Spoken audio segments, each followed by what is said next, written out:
মান সম্মান বাঁচাতে চাইলে পালাও। জলি ভাই, জলদি ভিতরে লুকিয়ে পড়ো। কি ব্যাপার, আমার জাদুকর ভাই চলে এসেছে। জলদি চলো, জলদি।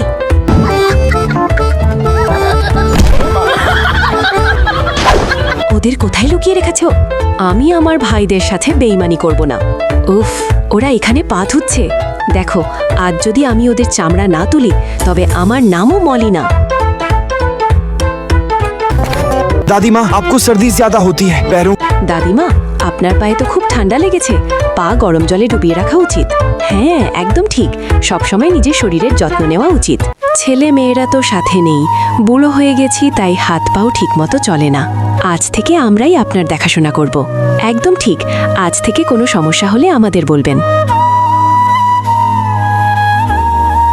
যদি তুমিও তোমার মাকে ভালোবেসে থাকো, এখন নেই, কমেন্টে জানিয়ে যাও, আই লাভ মাই মাদার।